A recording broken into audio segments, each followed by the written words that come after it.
Olá, boa tarde, que alegria estar na sua companhia. Estamos começando para todo o Brasil mais um programa inédito na sua TV, na nossa TV Evangelizar, direto de Curitiba.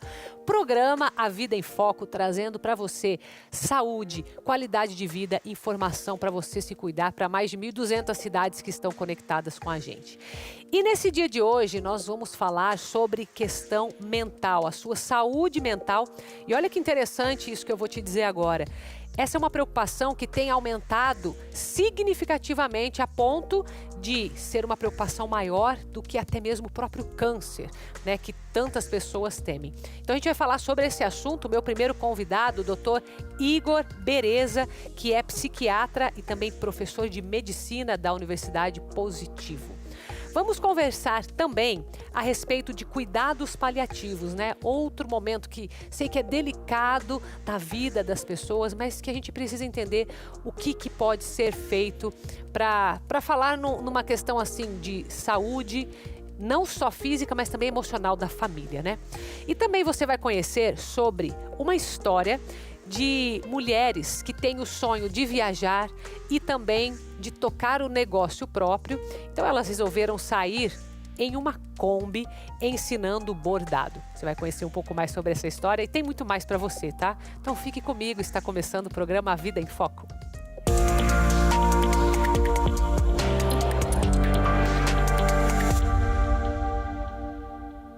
Olha só a que ponto nós chegamos falando sobre saúde mental.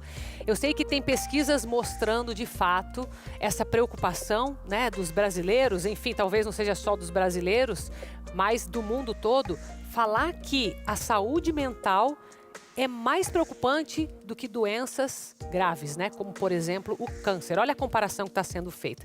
Então, eu vou conversar aqui com o nosso primeiro convidado. Seja muito bem-vindo, Dr. Igor Bereza, psiquiatra, professor também da Universidade Positivo. Tudo bem? Tudo bem, obrigado pelo convite, Carol. Eu que agradeço. Boa tarde, viu? Doutor Igor, deixa eu formular meu raciocínio aqui para eu entender o que eu vou fazer com essa questão de pesquisa, né?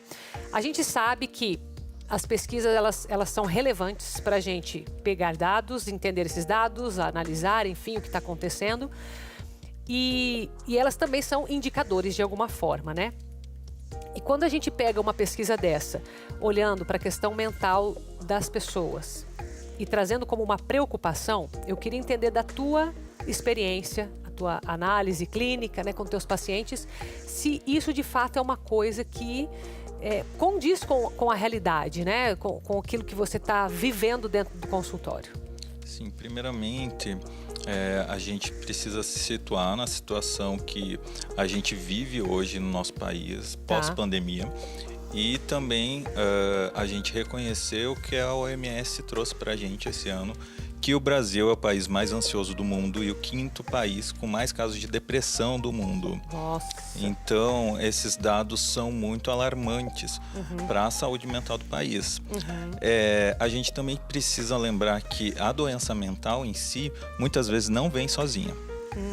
Então, a doença mental não é uma doença além do corpo, fora do corpo, é uma doença corporal, cerebral, e que vai vir muitas vezes acometida com outras patologias e até mesmo câncer. Entendi. Então ela pode, mas ela pode ser, pode ter essa relação direta do tipo causa e efeito ou não? Com certeza. Sim, isso já tem estudos.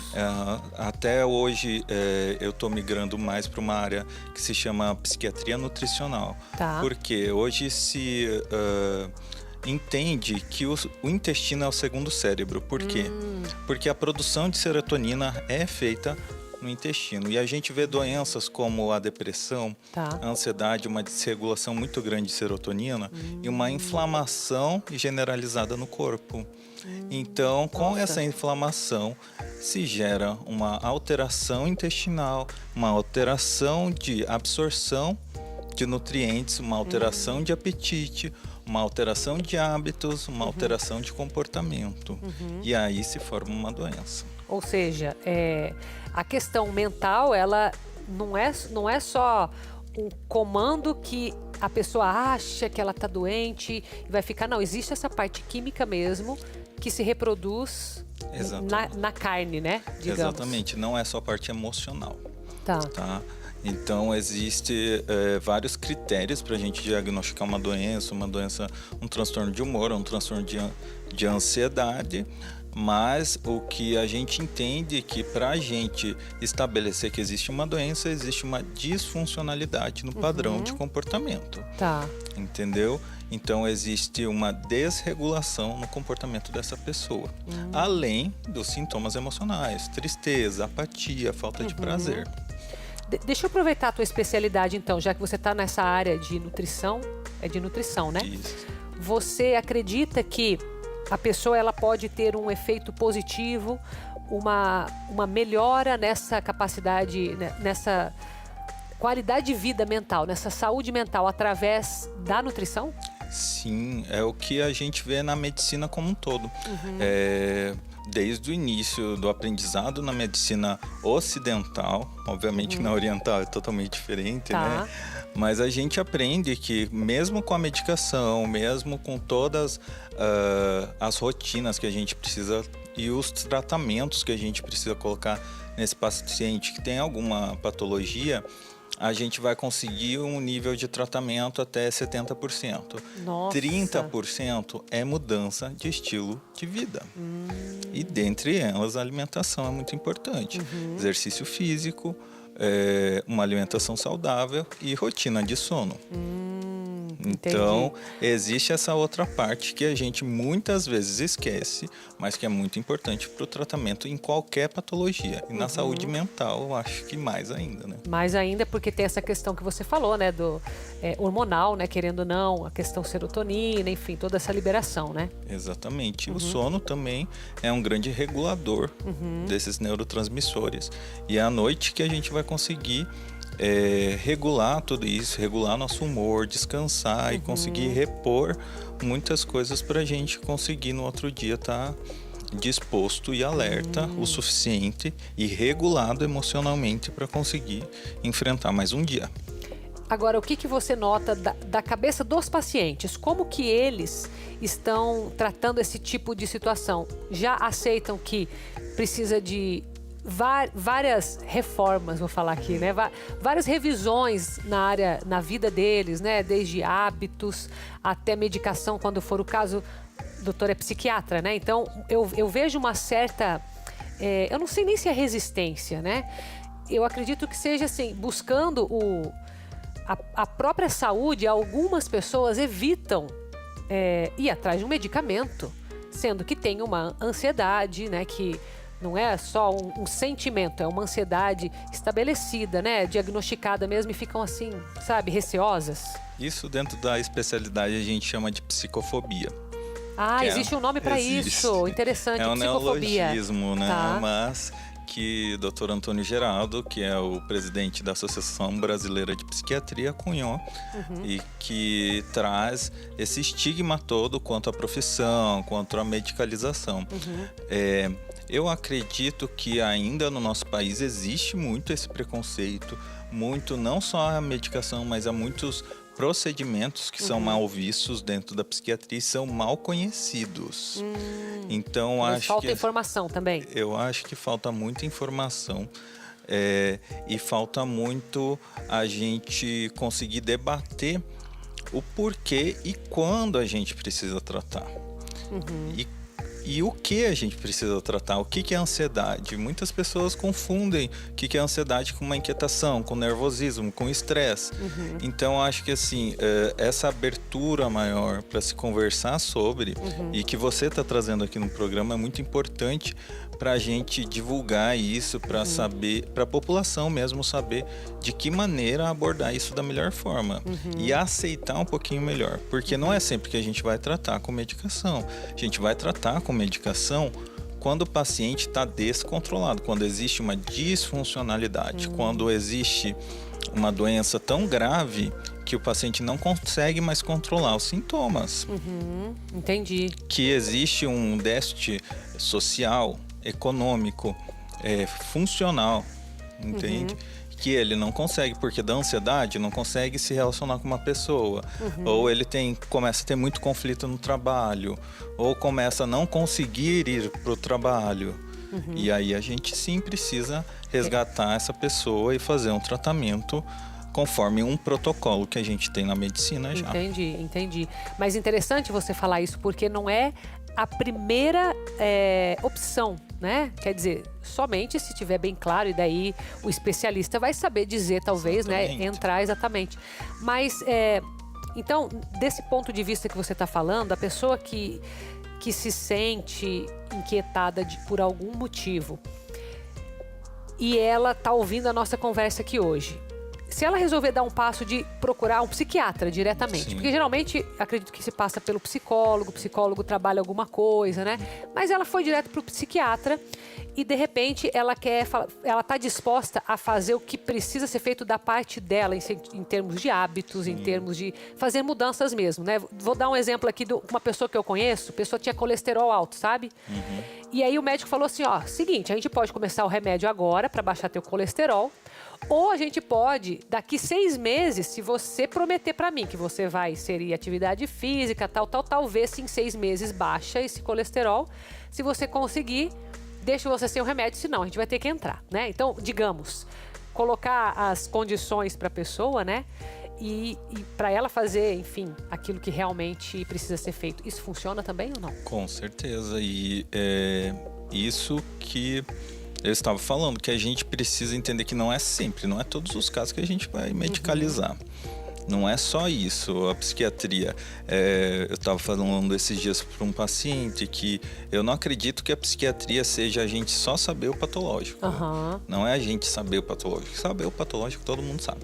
É a gente saber tratar o paciente e dar qualidade de vida para o paciente, para ele ter saúde mental. Então isso envolve muito mais do que a gente dar remédio para um paciente. Sim. Envolve a gente dar qualidade de vida para ele, trabalhar relações, trabalhar qualidade de vida, trabalhar hábitos, né? E trabalhar algumas funções, às vezes, que ele nem enxerga que estão disfuncionais na vida dele. Sim, com certeza, isso é muito importante, né? Os pontos cegos, né? Exatamente. Com certeza. Doutor Igor, está no Instagram, né? Sim. Então tem o trabalho do Dr. Igor para você conhecer também. Tá aí o perfil aparecendo para você. Dr. Igor Bereza, psiquiatra. Muito obrigada, viu, pela tua presença. Obrigado você, Carol. Sempre bem-vindo, tá? Obrigado. Agora a gente vai falar sobre saúde ainda, a importância da hidratação para o teu corpo, para o funcionamento, inclusive da tua mente. Ó, presta atenção aí nesse VT. Você já tomou água hoje? Ainda não? Mas deveria. Ela é essencial para o bom funcionamento do nosso organismo. A água, ela traz bastante benefícios, né? Um deles é na nossa pele, que a gente já vê de imediato. Ela fica mais hidratada, a gente acaba tendo menos oleosidade, mas todos os nossos órgãos dependem da água, principalmente a nível celular. Então, dentro da nossa célula, para que a célula funcione bem, ela precisa de água. Então ali nós vamos ter tanto a formação de ATP, que é a nossa energia, como também todo o funcionamento geral do nosso organismo. Nosso corpo é composto por 70% de água, mas não é capaz de armazená-la. Por isso é tão importante ter uma garrafinha sempre por perto para garantir o consumo diário ideal. Pelo menos 1,5 litro de água, assim, a água de tomar no copinho ali. Por quê? Porque o restante da água a gente acaba absorvendo pelo resto da alimentação. As frutas, principalmente, as verduras, laticínios, tudo tem um pouquinho de água. Tem frutas, por exemplo, como a melancia, a laranja, que praticamente 70% dela é feito de água. Então, é uma fonte muito importante de líquido. Mas será que só vale tomar água mesmo ou outros líquidos também ajudam? Não são iguais. Entre não tomar e tomar, acho que é melhor ingerir o isotônico, o suco, enfim. Mas todos os outros líquidos que não a água pura, eles vão ter diferenças nas concentrações de minerais. Então, tem muitos líquidos que têm mais sódio. Hoje em dia, a gente está tendo muito problema, por exemplo, com crianças que estão começando a formar pedra nos rins. 10 anos de idade, começa a fazer xixi com sanguinho, vai ver, formou uma pedrinha no rim pelo consumo de refrigerante, que tem muito sódio, ácido cítrico. Então, não é o ideal. E se você não está tomando água suficiente, fique atento a alguns sinais que mostram a necessidade de aumentar o consumo. Quando a gente fala, eu estou com sede, nós já passamos do nível que a gente não deveria chegar nisso. Então a gente nunca deveria estar com sede. Nós sempre deveríamos estar tomando água para a gente nunca chegar nesse estado. Se o nosso xixi está muito escuro, a gente já sabe que nós estamos com pouca água. Se nós estamos com o nosso intestino preso, nós sabemos que estamos com pouca água. Então a gente precisa melhorar todos esses parâmetros e sempre são algumas dicas que o organismo nos dá. Tá faltando água. Primeira coisa, criar o hábito. E criar o hábito, como tudo, é de pouquinho em pouquinho, e quanto antes criar o hábito, melhor. Então, não gosto de água, mas começa com meio copinho. Meio copinho de manhã, meio copinho depois do almoço, meio copinho à noite. E a necessidade do organismo automaticamente vai aumentando e a gente vai tendo mais sede e vai aprendendo a tomar água. E depois do intervalo a gente continua falando sobre saúde e o tema será cuidados paliativos. Eu volto já.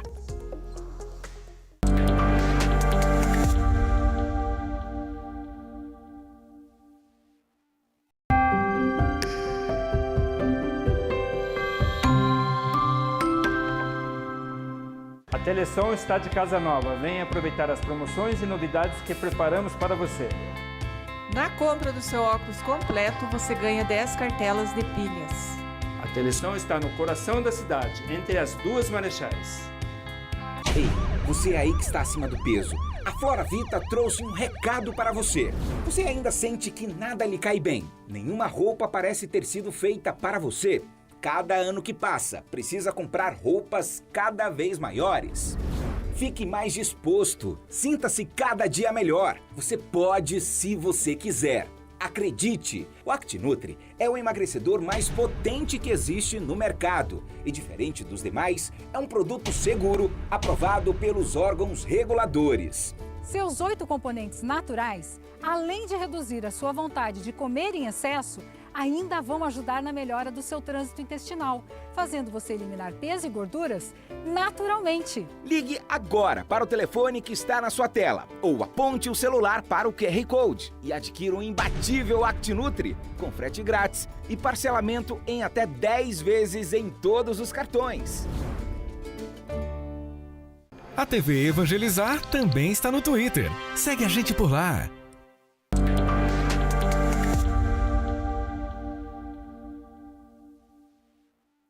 Já estamos de volta com o programa A Vida em Foco para cuidar mais da sua saúde. E agora a gente vai falar sobre esse tema que às vezes causa um pouco de desconforto nas pessoas quando ouvem cuidados paliativos. Por quê? Porque se associa a morte se aproximando. E justamente é esse o trabalho que os médicos têm que fazer, né? De desmistificar o que está por trás dos cuidados paliativos. É sobre isso que a gente vai falar agora, viu? Então eu vou sentar aqui para conversar com o Dr. Reginaldo de Oliveira Filho. Ele é médico do Serviço de Cuidados Clínicos Suportivos e Controle de Sintomas do Hospital São Vicente e também mestrando, né, nessa área de cuidados paliativos. Seja bem-vindo. Exato, obrigado pelo convite de estar falando um pouquinho sobre cuidados paliativos, para que a gente possa trazer para a sociedade realmente o que são e, como você mesmo disse, desmistificar algumas ideias erradas e que por vezes colocam nesse assunto um rótulo e um peso que não existe. Vamos começar então por esse rótulo, né? Talvez você até tenha uma ideia, né, de onde que vem esse medo, essa insegurança. Bom, eu consigo imaginar que quando uma pessoa está no hospital, a família fica apreensiva, né? Então, já naturalmente, já estão ali com tudo meio aflorado. Acredito que por aí, né, doutor Reginaldo? Exato. Não só a sociedade como um todo tem algumas ideias equivocadas sobre cuidados paliativos, como a classe médica também. No começo, quando a gente começou a investigar e começou a estudar os cuidados paliativos, a gente tinha uma certa restrição, uma certa dificuldade da própria equipe médica entender o que são cuidados paliativos. E acabou que ao longo do tempo isso meio que ficou associado com pacientes em terminalidade. E não é esse é o caso, tá? Cuidados paliativos são cuidados que a gente oferta para qualquer paciente que tenha um diagnóstico de uma doença grave e uma doença que potencialmente pode ser ameaçadora à vida. Né? Então, dentro dos cuidados paliativos, a gente tenta ofertar medidas para que os pacientes tenham a melhor qualidade possível de vida dentro das limitações que as doenças vão causar para os pacientes, né? Por mais que seja um simples resfriado, uma simples gripe, uma doença, ela faz com que o paciente tenha dificuldades para enfrentar, né? Por vezes a gente falta ao trabalho quando tem um quadro de diarreia, quando tem um quadro de resfriado. O cuidados paliativos, ele vem para doenças graves e ameaçadoras à vida como uma ferramenta para controlar o que a gente chama de conceito de dor total. Que é uma dor diferente daquilo que a gente entende como dor, como é o senso comum de dor, né? O senso comum de dor é uma dor orgânica, é uma dor que o paciente tem ou uma pessoa tem, e a gente trata aquela dor que está doendo e que a pessoa sente, é um sintoma sensorial, né? O conceito de dor total que o cuidados paliativos tenta atingir e tenta sanar, curar a dor, é uma dor que está relacionada também com aspectos biopsicossociais. Uma dor que está relacionada com aspectos espirituais. Uma dor que está relacionada com aspectos sociais, né? Eu digo, não é todo paciente, por exemplo, que tem hipertensão e que evolui para um quadro de insuficiência cardíaca que está fadado à morte. Se esse diagnóstico é feito no momento oportuno e é instituído um tratamento adequado para esse paciente tem um tratamento farmacológico, tem um tratamento de mudança de estilo de vida adequado, muito provavelmente ele não vai morrer dessa doença. Mas essa doença pode impactar negativamente na qualidade de vida dele em diversos aspectos. Por exemplo, ele pode ter um sofrimento psíquico porque acabou de receber o diagnóstico de uma insuficiência cardíaca. Então a gente começa a dizer que cuidados paliativos, eles são ofertados no momento mais oportuno, quando são ofertados no momento do diagnóstico de uma doença grave e ameaçadora à vida. Como, por exemplo, doença pulmonar obstrutiva crônica, insuficiência cardíaca, quadros oncológicos, né? E conforme o paciente vai evoluindo a doença, a gente tem fases dentro desses cuidados paliativos, né? E justamente por tentar tratar de um aspecto que a gente chama de dor total, o cuidado paliativo é uma área de atuação da medicina em que a gente não consegue que o médico tenha apenas o papel principal ali de ator, não. O médico não faz nada sozinho dentro de cuidados paliativos. A gente precisa das filigranas, das várias especialidades da medicina. Então a gente precisa de fisioterapeuta, do psicólogo, do nutricionista, do terapeuta ocupacional, do capelão. A gente precisa muitas vezes de uma equipe multidisciplinar que dentro da sua área vai tentar ofertar aquilo para o paciente, né? Entendi. O grande problema é que os cuidados paliativos eles começaram a ser encarados como terminalidade, porque é na fase mais tardia dos cuidados paliativos, e a gente divide os cuidados paliativos em algumas fases, que a gente tem aquele olhar de tentar dar conforto para o paciente, de começar a pensar em proporcionalidade, né? A que ponto vai intervir e a que essa intervenção vai trazer para a gente de benefício, entende? Então, por muitas vezes até a equipe de saúde fala, doutor, esse paciente é paliativo? O que ele está tentando dizer é esse paciente tem algum teto terapêutico estabelecido, a gente não vai entubar ele se de repente evoluir para uma insuficiência respiratória? Não é isso, isso é uma fase tardia. Tem muita coisa antes. Tem muita coisa antes. E o médico paliativista é aquele cara que vai tentar dar a melhor qualidade de vida para o paciente através do controle desse conceito de dor total, junto com uma equipe multidisciplinar, para que esse paciente tenha uma vida, tenha uma melhor qualidade de vida diante das próprias limitações que as doenças vão impor para eles, né? Interessante. Até porque a gente estava falando agora há pouco ali sobre a questão das doenças mentais, né? Essa preocupação de doença mental, mais do que as próprias doenças graves, né? Como, por exemplo, o câncer. E tô associando um pouco o que a gente conversou ali, né? Quer dizer, a preocupação que você está trazendo, que não é só a questão física, que está debilitada pela doença, pelo que eu entendi, mas também o que isso significa na cabeça desse paciente, na cabeça dessa família, e como que o médico paliativo pode ajudar nesse sentido, porque se ele tiver mais bem resolvido com essas questões, a cura dele também tem maiores chances, não? Exato. Quando a gente fala de doenças graves e ameaçadoras à vida, né, a gente nem pensa num conceito de cura, assim, como um resfriado que você tem e vai passar. Uhum. O que a gente quer é que o paciente tenha o controle dessa doença, que essa doença de repente se estacione, que ela não evolua. E que dentro desse aspecto a gente consiga dar a melhor qualidade de vida possível para o paciente, né? Veja bem, um diagnóstico de hipertensão. Hipertensão é uma doença que não tem cura. Sim, verdade. Diabetes é uma doença que não tem cura. Então, o objetivo de cura, às vezes, ele é uma ilusão. Sim, né? sim. E o que a gente precisa é esse olhar para o paciente das várias esferas que tem a vida dele para que ele fique bem.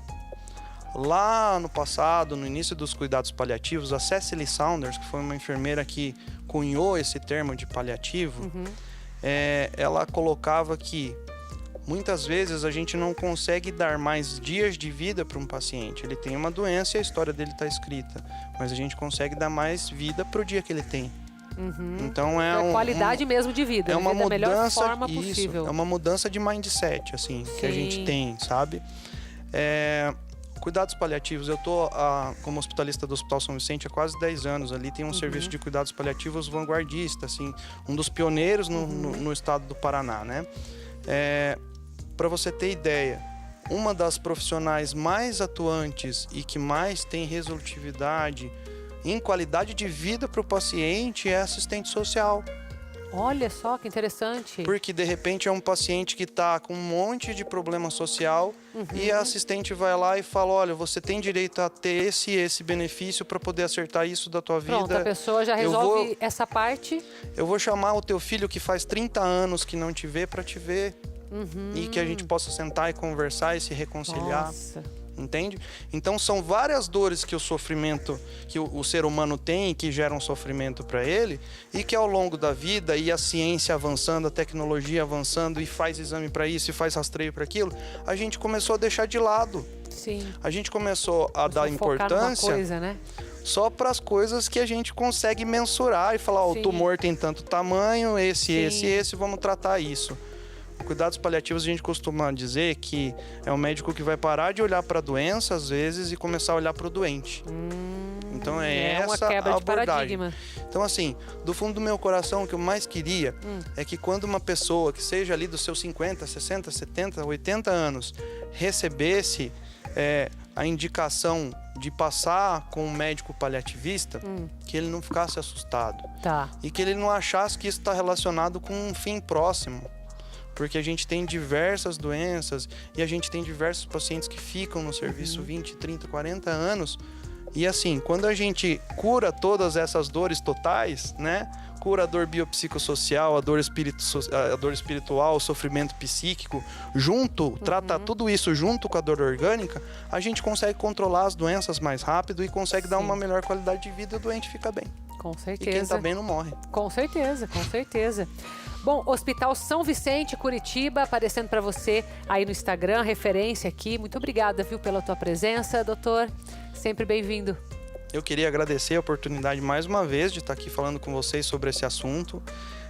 Nos colocar à disposição do Hospital São Vicente, à disposição da sociedade como um todo, para que a gente possa estar falando sobre esse assunto e tirando dúvida da sociedade, que eu acho que quanto mais informação a gente tiver, mais paradigma a gente consegue quebrar, mais coisa errada a gente consegue desmistificar e as pessoas ficam mais tranquilas. Com certeza. Muito obrigada, viu? Eu que agradeço. E olha, falando em mentalidade, você entendeu ali que existe sim um poder na forma como você lida aí com a tua saúde, né? Inclusive, a mesma mente que faz você colocar nas redes sociais vários filtros. E você vai entender um pouco do peso que isso tem. Acompanhe. Olhos de uma cor diferente, lábios mais grossos, uma pele sem imperfeições. Essas são só algumas modificações na aparência que os filtros das redes sociais podem fazer. O problema é que a realidade é bem diferente e nem todo mundo sabe lidar com isso. Uma pesquisa mostrou que 39% das jovens que publicam fotos com modificações na aparência se sentem infelizes por serem diferentes na vida real. Para esse especialista, o hábito de se comparar com outras pessoas pode ser a fonte do problema. O filtro acaba sendo um pouquinho uma ferramenta que ajuda as pessoas a serem um pouco mais parecidas com essas celebridades, com esses influencers, ou, no mínimo, amenizar os seus defeitos, as suas... enfim, principalmente na questão visual. E eles acabam retratando uma imagem que não é real. Essa psicóloga explica que a busca pela beleza igual a dos filtros pode desencadear o transtorno dismórfico corporal, quando a pessoa tem uma visão distorcida da realidade. O primeiro sintoma é que essa insatisfação com a imagem corporal, geralmente ela está associada a algum defeito ou alguma suposta deformidade do corpo, que aos olhos desse indivíduo, ela é muito grande. Esse defeito para a pessoa é muito exagerado. O segundo sintoma são os comportamentos repetitivos. Então, por exemplo, a pessoa já fez 3 plásticas no nariz, mas ainda ela se sente insegura, ainda acha que não está perfeito, ainda corrige com a maquiagem. E em terceiro sintoma, temos o isolamento social. Então, como esse sofrimento é muito grande para o indivíduo, ele tende a se isolar, ele tende a evitar situações, ele começa a desenvolver uma fobia social, com medo do julgamento dos outros. O caminho para utilizar as redes sociais de forma saudável é mais simples do que parece. O primeiro ponto é saber dividir o tempo, né? O tempo que você está online e offline. Apesar de que eu acredito que há cada vez menos essa diferença, né? A gente está conectado o tempo todo, sim, mas saber desligar, não ficar dependente do celular é um dos primeiros grandes passos. Tá? E depois, entender isso vai mais do que rede social. É entender que ninguém tem vida perfeita. Quando você vê que realmente você tem a sua beleza, que cada beleza é singular e trabalha essa questão da autoestima, do autoconhecimento, a gente não tem essa tendência à comparação na rede social. E depois do intervalo, nós compartilharemos com você a história de uma mulher que tem o sonho de viajar e de ensinar o que ela ama fazer, que é o bordado, e ela vai fazer isso em uma Kombi. Você vai saber depois do intervalo.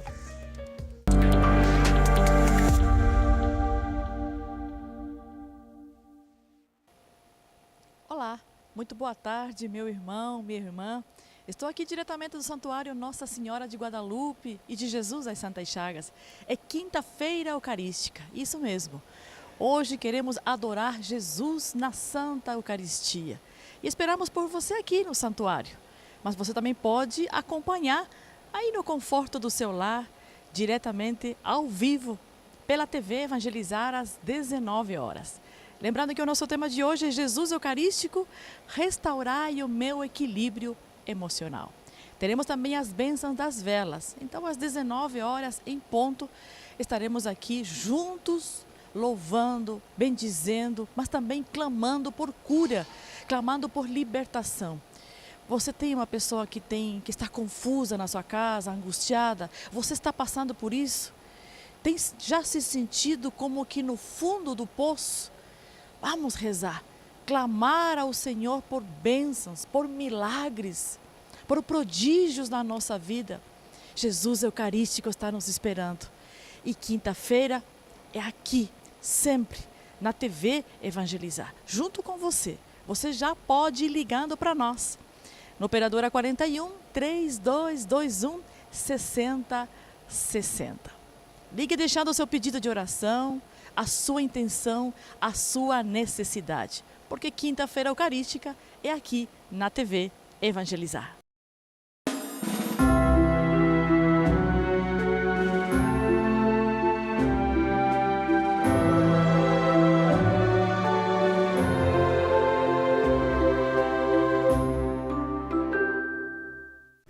Case de uma vez Aliança. Sofá retrátil e reclinável, mais painel home theater, mais cozinha modulada, mais mesa com 4 cadeiras, mais box queen size e mais dormitório modulado. Você leva tudo de uma vez em 36 vezes, sem juros e sem entrada no carnê do crediário Topa Tudo do Aliança. De domingo a domingo na pracinha do Novo Mundo. A Aliança tem tudo em móveis e, como dizia o seu Agir, garanto e provo, ninguém vende por menos. Para entender tudo isso, é só com o joelho no chão e com muita oração. Caminhando com Jesus nos passos da Virgem Maria. Amanhã, 14h, aqui na TV Evangelizar.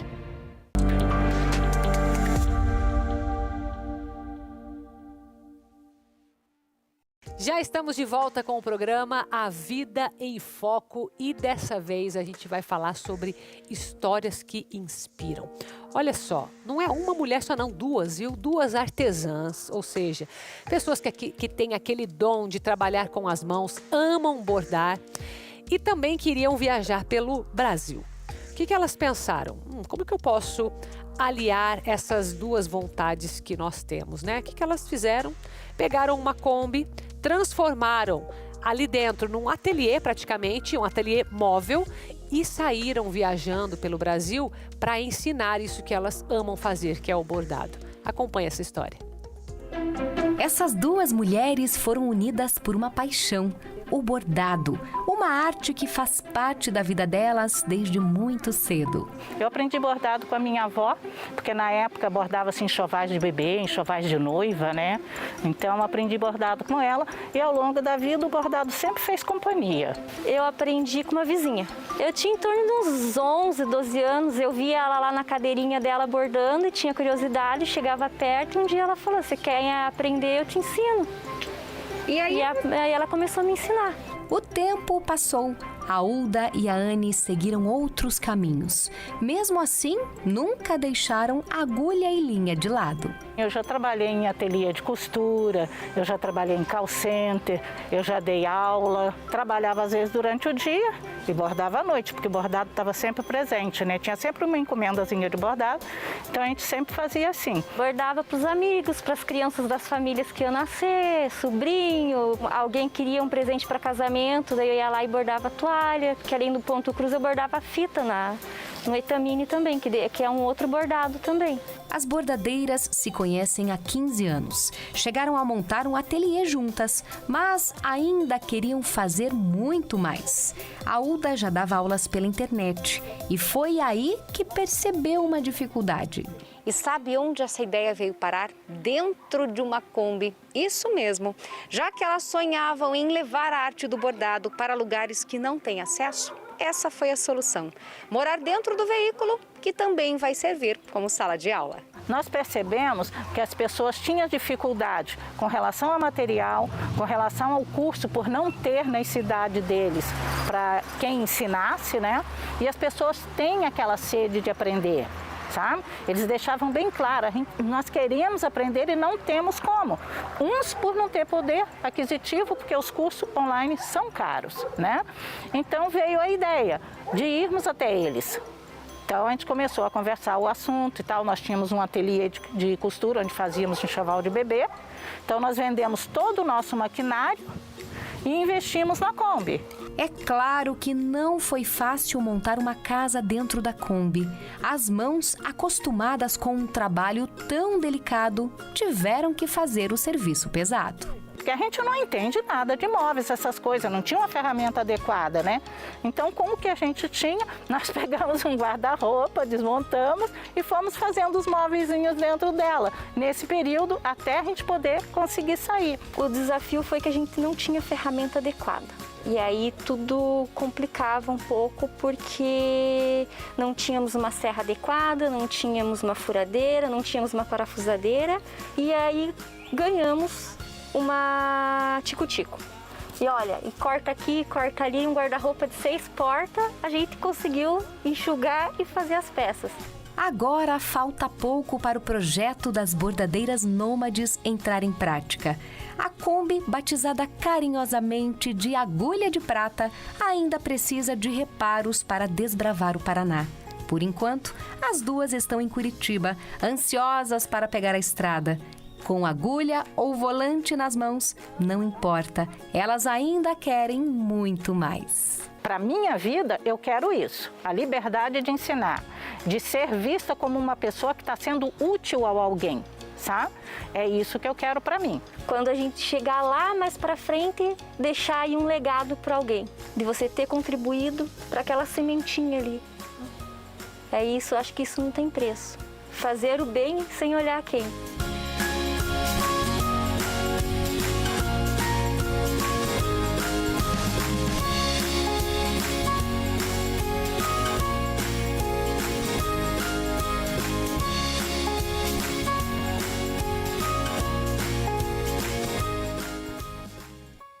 Eu vou te dizer que essas duas artesãs são daquelas raiz, né?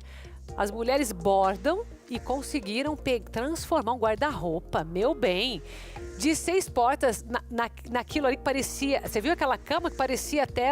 Faltou um motor ali, né? Porque o negócio ficou super bem feito. Então, artesanato é dom.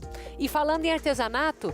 Tem um outro tipo que eu quero te apresentar, né? Os tais os paninhos encerados, que é totalmente sustentável, feito com cera de abelha e que você vai ver que também é uma alternativa aí para quem gosta desses produtos mais naturais. Acompanhe. Sabe o plástico filme? Esse aqui muito utilizado na cozinha, no dia a dia e que é super prático. Sabia que ele tem um substituto à altura? É o paninho encerado. Esse aqui é feito a partir da cera de abelha. E a gente veio conhecer o processo de produção dele para entender por que ele é tão vantajoso. O pano encerado é a versão ecológica e sustentável do plástico filme. Em 2019, a Ana decidiu abraçar a ideia de produtos reutilizáveis e começou a produzir o biopano em casa. Na época, eu era apicultora e eu tinha matéria-prima, que é a cera de abelha. Então, eu falei, eu vou tentar fazer os panos de cera, que eu sabia que eles já existiam, né? Ele é um produto que foi inventado na Austrália, mas tem várias pessoas que fazem e tal. E aí eu comecei a testar para fazer o meu uso pessoal e vi que era um produto que era rentável, né? Além de serem biodegradáveis, esses paninhos podem ser reutilizados por até 12 meses. O processo de produção é totalmente manual e rápido. Leva em média 20 minutos. Primeiro eu corto o tecido, depois eu passo, porque se eu não passar ele fica horroroso depois de pronto. Então eu passo o tecido e depois eu passo a mistura nele numa temperatura em torno de 110, 120 graus, seco e corto. E quando a gente fala que ele é um substituto à altura do plástico filme, é porque além de poder ser usado para fechar potes e embalar frutas, verduras, legumes, queijos, vai ao freezer e à geladeira e também é lavável. E além de tudo isso, ainda ajuda a conservar as propriedades dos alimentos. Além da gente não gerar o lixo de uso único, a gente pode também preservar os alimentos por mais tempo. Porque a cera de abelha ela é bactericida, o óleo de coco usado na formulação é fungicida. O tecido ele fica impermeável, mas ele fica respirável, o que ele faz com que tenha uma troca ideal de umidade entre o ambiente e o alimento. Então ele conserva por muito mais tempo. E como o objetivo da Ana é ajudar a reduzir a produção de lixo plástico, ela descobriu ainda uma maneira de usar as sobras enceradas do pano, uma opção para quando o produto perder a aderência. Como todas as matérias-primas são inflamáveis, o óleo de coco pega fogo, a resina, a cera e o tecido de algodão. Então, depois eu faço um produto que ele substitui aqueles acendedores de fogo industrializados, ou álcool ou óleo, né? Hoje, a Ana faz da arte sustentável uma fonte de renda. Mas poder incentivar as pessoas a melhorarem seus hábitos tem sido a grande motivação para ela. O meu sentimento é de realização, né? É um trabalho que eu faço que ele pode parecer pequeno, mas ele faz uma diferença toda no todo, na verdade, né? Então, se for ver, eu faço a minha parte, as pessoas que adquirem o biopano também vão fazendo a parte delas, né, na questão de redução de lixo. E eu acho que a gente, aos poucos, a gente vai conseguindo mudar, né, a cabeça das pessoas, mudar os nossos hábitos, para que a gente cada vez menos destrua esse ambiente, que eu não sei onde a gente vai parar se continuar dessa maneira. E agora quero te levar até Cascavel. Abraço para Cascavel, inclusive a nossa querida apresentadora Olga Bongiovanni é lá de Cascavel, né? Apresenta aquelas delícias dela, apresenta aquela horta dela, e é justamente sobre horta que eu quero falar. A horta comunitária que tem em Cascavel e que com certeza faz diferença na vida das pessoas. Olha só. Este terreno enorme, recheado de legumes e verduras, fica no Parque São Paulo, em Cascavel, na região oeste do Paraná. Antes apenas um terreno baldio da prefeitura, hoje é uma das mais de 80 hortas que integram o programa Agricultura Urbana, um projeto que tem transformado a vida de 350 famílias da cidade. E nós vamos visitar as casas próximas a essas áreas, porque é importante que as pessoas estejam próximas e que haja interesse. Havendo interesse dessas pessoas, a prefeitura vai dar o subsídio no sentido de trabalhar a terra, as primeiras sementes, as primeiras mudas, e depois sim, então ela vai dar continuidade ao trabalho. Com tantas famílias desempregadas, precisando de renda e alimento, elas consomem esse alimento. E como naturalmente há um excedente, esse excedente é comercializado para a própria renda ou até para o investimento da manutenção da própria horta. Fazem parte do projeto ONGs que participam do chamamento público, que passam a trabalhar na mobilização, implantação e assistência técnica das hortas investidas pela prefeitura. Muitas pessoas aqui, por exemplo, do entorno da horta, vêm para ajudar, trabalhar com a gente de forma voluntária, né? Trabalham com a gente fornece cursos também de como começar uma horta, de quais são os procedimentos, o manejo do solo. Então tudo isso a gente acaba fornecendo pelo programa Agricultura Urbana, com os nossos técnicos do programa, e a gente acaba envolvendo elas na parte prática desses cursos, trabalhando nas hortas. Então a gente dá todo um treinamento, né, para eles, para começar a trabalhar nas hortas. Atualmente, Cascavel conta com 86 áreas cultivadas no programa Agricultura Urbana. E a expectativa é chegar até o final do ano com 120 hortas como essa em diferentes pontos da cidade. E durante a pandemia, o programa tem garantido alimento fresquinho para quem tem passado necessidades. A gente teve muitas pessoas nos procurando para fazer parte do programa, justamente por conta desse problema da falta de emprego, né? Então eles tinham que achar alguma forma de renda. Eles acabavam trabalhando com nós no programa Agricultura Urbana, e das nossas hortas eles tiravam sustento para pagar as continhas de água, de luz, para fazer compra no supermercado. Então colaborou bastante o programa Agricultura Urbana nessa parte. Agora vamos sair um pouco da área externa e entrar nas casas, porque o universo dos gatos acontece exatamente em cima de um sofá, não é? Acompanhe no nosso Evangelizar Ensina de hoje. Ao lado do cachorro, o gato é o animal doméstico mais popular do mundo. Esse caso de amor entre felinos e humanos existe aproximadamente há 9.000 anos. Nos Estados Unidos, mais de 80 milhões de gatos moram em casas. No Brasil, não é muito diferente não. Em todo o país, existem cerca de 23 milhões de gatos domésticos. E a previsão aqui no país é de que o número de gatos ultrapasse o de cães. Até 2022, de acordo com o levantamento de órgãos responsáveis, haverá um gatinho para cada cachorro. Há um senso comum de que gatos são animais extremamente independentes. Mesmo com a domesticação, os felinos possuem muitas características selvagens. Eles são autossuficientes e capazes de tomar conta de si mesmos. Estudos comprovam que quando um gato olha para o dono com piscadas lentas, ele quer demonstrar afeto. Existem muitas curiosidades sobre esses animais que as pessoas nem imaginam, como por exemplo, os gatos têm campo de visão de 185 graus e não conseguem enxergar bem nem as cores e nem pequenos detalhes. Mas em compensação, eles possuem a habilidade de enxergar mesmo quando o ambiente tem pouquíssima luz. Os felinos passam mais de 1/3 do dia se lambendo e limpando cada pedaço do seu corpo como garantia de higiene. Eles também podem alcançar a velocidade de até 49 km/h. E uma última curiosidade é que um gato faz cerca de 100 sons diferentes, enquanto um cão faz cerca de 10.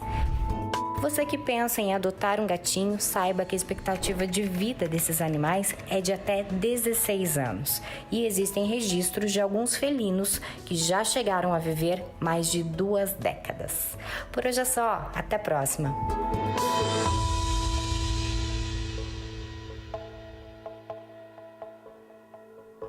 Por hoje é só, eu te encontro novamente no programa de amanhã, 3h30 da tarde. Estarei aqui te esperando aqui, ó, na nossa sala, aqui na sua casa, que é sua, que é minha, aqui na TV Evangelizar. Então fique com Deus, se cuide e até amanhã.